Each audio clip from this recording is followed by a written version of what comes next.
A Crafty Christmas Romance, the 2020 film directed by Brough, is exactly the kind of film that I like to watch because it combines beautiful Christmas magic with a little mystery, keeping us on our toes. And that's exactly what we get here.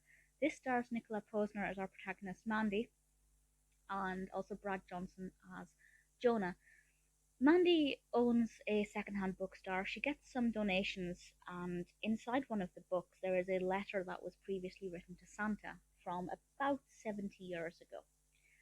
And there's a little mystery object with it, which I won't say any more about, but it does become important in helping her to solve the mystery. And the mystery is trying to track down who the letter to Santa was. And she teams up with Jonah to try and locate this individual to try and find out who it belonged to. Obviously, all they have to begin with is a first name and a little bit of information about that person's father. I won't say any more than that. Obviously, involves the war.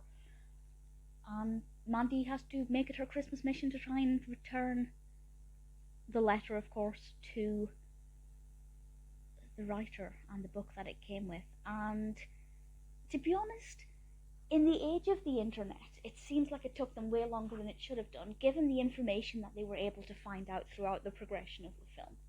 But if you suspend disbelief and just assume that they don't have internet access apart from at the library and somewhere else that they went to, then yeah, it's interesting. I was curious. I will say, without spoiling anything, it's not the most riveting or exciting. The development of the narrative doesn't have too many pitfalls or interesting reveals, but I was still curious to meet the individual who wrote this letter. I wanted to see what kind of person they were and what their life had become, which I guess was Mandy's motivation as well. Plus, I love old books, so I wanted to know the story of this book and where it had come from.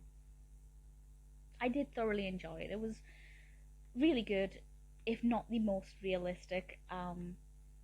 In addition to me complaining about the fact that they could have solved this much more quickly with the help of the internet, there is a goof on IMDb that I wouldn't have known about, but apparently coin collect. Okay, I've definitely just ruined what the thing. It was a coin inside the letter. I won't say anything else about it. But a coin collector was shown this coin, and apparently coin collectors always wear gloves when handling old coins, so they don't get the oils from their hands on the coins, which makes sense.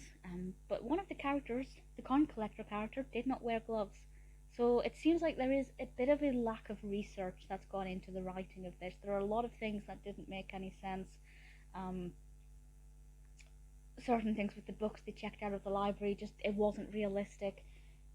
But if you suspend disbelief long enough to enjoy the narrative itself, it's an interesting journey, a nice little mystery that I wanted to enjoy the resolution and see what happened with that. I can't really complain. It's not perfect, but as a relaxing film, unless maybe if you're a coin collector, you might find it really irritating. But for me, I liked it. It's good. It's sweet. Nice protagonists. Not really anything else to whinge about.